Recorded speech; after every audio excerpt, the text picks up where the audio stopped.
It is National Coffee Day, but on Marie Claire's The Fix, we like to drink. And that is why I am joined by Chef Jason Dady. Welcome to The Fix. Appreciate it. Yeah, I'm so happy that you're here. You're in from San Antonio. Yeah, a little long flight in. Yeah. Can't beat the city. You've been having a lot of fun out here in the city, tasting a lot of the food. Eating or drinking all the way up and down the street. That's amazing.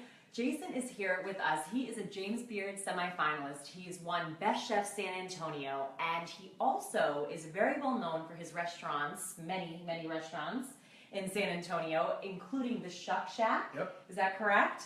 And at the Shuck Shack, the Frozen Negroni, it's come to our understanding that it's one of your most popular drinks. For sure. I mean, the Negroni is such a kind of hot topic now, that kind of bitterness, especially towards the end of the summer. It's a nice kind of finish. And we've got a couple variations to kind of offer today. I love that. We're so excited. It's almost Friday, guys, so please take all of these recipes from Jason into the weekend. He has prepared some twists for us here. And first, Jason, did you want to tell us what the classic Negroni entails? Because I don't think a lot of our viewers know. Yeah, let's do a classic Negroni. So it's basically a bitter aperitif, typically made with Campari. And then we've got a little bit of gin. This is kind of an Old Navy gin, kind of a nice sharp. I think really a lot of people don't realize that they would love gin if they just got into kind of the nuances and the flavor, the botanicals. Then we've got a little bit of sweet vermouth. This is called Antica. Okay. It's got a little bit more volume to it, a little bit more body to it, but not overly sweet. So a classic Negroni, we'll take our rocks glasses here. Okay. And then we will take a little bit, equal parts. So whether that, depending how stiff you want to make it, whether you do 1 ounce a piece or a ½ ounce each, depending on what you want. So we'll start with a little bit of Campari here. Awesome. And I want to note to you guys that we are here at the AKA in one of their kitchens, in one of their properties. And that's sort of where we've been able to set up here. But you could totally do this in your own home. Jason does this in some of his restaurants back in San Antonio. And if you have any questions from him. This is probably my favorite cocktail to make at home. It's super simple, super easy. It doesn't take a lot of time. So you did that so fast. So this is basically equal parts of all gin, a little bit of the Campari, and then a little bit of the sweet vermouth. We're going to take classically a little bit of an orange peel here. Okay. It's kind of a garnish here. I love how you do this so quickly. This is like... It's important, kind of pinch it right over the glass. That releases some of those oils right on the inside rim, and then just float it in there. You want that essential orange oil. Did you see that spritz there? I don't know if you saw that. It kind of gives that nice kind of orange oil. Also the smell, the aroma just completely rose up from the drinks. Okay, so this is the classic Negroni here. Okay. Cheers. Cheers. The great thing about it is nice. It's smooth, it's clean, but it's got just that nice level of bitterness, so you don't pound it. You know, it's kind of a nice, easy drinking Saturday afternoon, sitting on the back porch. Yeah, we have a question for you, Jason. Yeah, go ahead. What food can you pair this drink with? Great question. Yeah, super. So, an aperitif too you were mentioning, and if you could break that down for our viewers too. The first thing that would come to mind, well, an aperitif would be like a drink that starts your meal. So something that before you get to your champagne or your Sauvignon Blanc or your Chardonnay, just kind of a nice, you know, like I said, it's smooth, it's easy, but it's also great at the end of the night. You're tired, you wind down, you want something, just one drink to kind of finish you off before you go, you know, to sleep to get up the next day. Yeah. As far as food pairings, I think of seafood immediately. Kind of that nice orange zest. A little bit of, you know, shrimp cocktail or crab cocktail or crab cake would go great with this. We shoot the fix at 2 p.m., so we haven't always eaten lunch yet, so now you've got me hungry too. I think we're going to have to come to San Antonio and to come to some of your restaurants. For sure. So this, guys, is the classic Negroni. Classic, everyday, very simple. Now this one is a Negroni Blanco. Okay. So a little bit different, using the idea behind of a Negroni, but using a couple different ingredients. Okay. So this is a liqueur called Suze. It's a French liqueur, very heavy, like floral. It reminds me of almost like chartreuse in a sense. It's just got this, but it's also got the bitterness. So the bitterness to me is what's important when you're making Negroni, because I think that prevents the speed drinking. It kind of slows you down a little bit. So we'll do equal parts here. Again, this is Suze. When you say equal parts, so breaking it down for, you know, the complete novice. I would say a ½ ounce of all three gives you a 1½ ounce cocktail, which is a nice kind of, you know, even steel type of drinking. Yeah, across. You know, obviously be safe out there. We don't want to. We want equal At the parts. end of a long day in the kitchen, you might, you know, do 1 ounce of each as from the chef perspective. But a ½ ounce is perfectly fine. ½ ounce is perfect. I love because Jason, you can. Just I want do you to it. smell that. Just kind of smell the nuances in that. That's just the Suze. It's just kind of got that nice kind of floral, almost rose petal type of flavor, but also kind of that little, it reminds me of like fennel or anise. Yeah. So this is a little mezcal instead of gin on this. Mezcal's kind of all the rage right now. Yes, we're big mezcal fans. So we're also streaming here on Marie Claire's Happy Hour page. Okay. So we know we've got our mezcal lovers out there. Tune in for this one. So this is, again, a little bit of that sweet vermouth. Okay. This one we're going to use grapefruit peel. Okay. Grapefruit peel. So a little bit of a different Again, a little texture bit. for the garnish. I'm using a knife here. A peeler at home works just fine. Okay. Same, Jason just, yeah, you just throw it together. I Right. love it. same thing. You want to get that nice oil.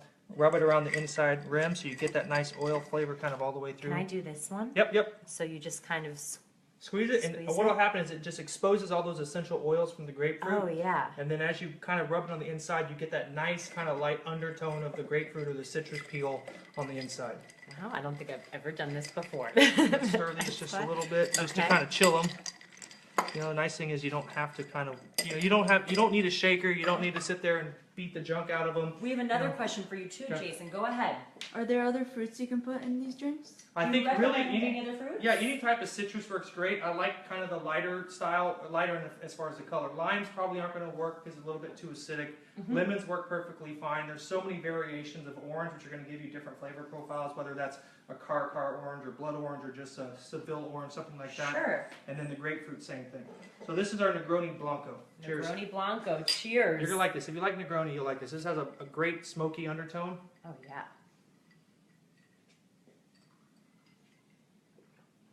Oh, this is good. This Right. is good. This is something that I would order for sure. This is really nice. Yeah, you know, it's sometimes a lot of people, they see the darker drinks or the the brown drinks and they get nervous. Yeah, for They sure. don't really know a lot about them. So a lot of our readers were interested in what the Negronis were. This is has a good kick to it. It's Right. like a little bit of a spicy flavor. That's the mezcal, Right. obviously. And for sure, the nice part, if you think about it, I mean, we've had two different options. Mhm. It's 100% alcohol. There's no any dilution here, Sure. but it's smooth. It's Yeah. clean. It's not sharp. It's not overly bitter. It's just kind of that nice, clean kind of flavor profile. Well, it's something that you definitely just want to sip. Right. You don't want to sit there and chug it back. But this is, these are really nice. It's a great fall drink too. So if you're throwing a party or, I like it. One of our favorite things too is if like Campari spritzers Okay. are a great cocktail to make at home. You can just use, say, 2 ounces of Campari, so it's super bitter, but then you can kind of weight that down with a little bit of maybe Cava or Prosecco, and then a touch of club soda or like a sparkling water, and put that over rocks. Oh, It's a it's great, like we were saying, if you're in the mood to really go to town, Yeah. that's a nice kind of substitute. Maybe on the happy hour. We'll see. Right. So last but not least, Yeah. so this is one of your signature drinks from your Shuck Shack Right. restaurant in San Antonio. Right. A lot of people I hear are ordering this. Yeah, we sell these by the pitcher. Okay. Again, just being a huge fan of the flavor profile of a Negroni, we wanted to kind of make it in a sense of like, being in South Texas and margaritas are great, but really kind of that frozen cocktail is delicious. And the nice thing is it weighs it down just enough to where it's not overly bitter. We've got some fresh ice in here. Okay. We're going to do the same thing here. We're going to go back to Campari. We'll make this one a little stiffer. It's the end of the day. Great. It's almost Friday. Yes, it's almost A Friday. little bit of gin. Okay, a little And bit guys, of... also just to interrupt you for a second, all of these recipes Jason is going to fill in on our page. So if you want to make these at home or try them this weekend or just go to his restaurant, for all of our San Antonio viewers out there, this is what you can do. Okay, we're going to take a little bit of the fresh orange juice instead of the peel here, Okay. just because if you think about it, Squeeze it in there. a little bit of fresh orange juice. And then I have a little bit of sparkling water, orange flavored. So Okay. again, it's all about tying in those little undertones of flavor that would go on the actual cocktail. And this just allows us to kind of blend it without being too icy, right? I don't want it to be completely Too like a slushy. slushy, but I want it just to be a nice, easy Okay. drinking. Okay, we'll go on the highest level here. Here we go. It's going to be loud.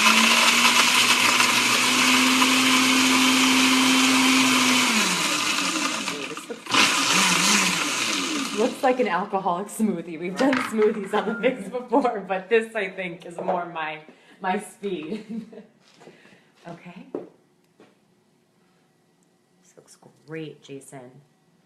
This is a great way. And really, if you think about it, I mean, think about like a daiquiri, which is kind of making a comeback of just that classic rum and lime and just a little simple syrup. And, you know, a frozen daiquiri is fantastic. Yeah. There's so many cocktails out there that you don't think of in the frozen, you know, genre that when you throw it in a blender with a little bit of ice, it makes it a fantastic It works. cocktail. Yeah. All right, here's our Let's cheers. frozen Negroni. Frozen Negroni. Wow, these are trouble. Right. These are trouble. This is really good. I could definitely Right. see us going from regular happy hour way later after that. This is For a sure. lot of fun. I like it. This is really, really good. Jason, this has been incredible. Thank you for taking us through the classic Negroni to one with mezcal to your signature. This is so much fun. We love, you know, seeing all the different steps and what goes into it. And again, you guys, if you have any questions for Chef Jason Dady, he will come onto our Facebook page, respond back to you about any pairings or what works with these Negronis as well. As always, Jason, thank you so Thank you. much My for pleasure. coming on to The Fix. We will see you next Tuesday at 2 p.m. Everyone have a great weekend and get your Negroni on. Cheers.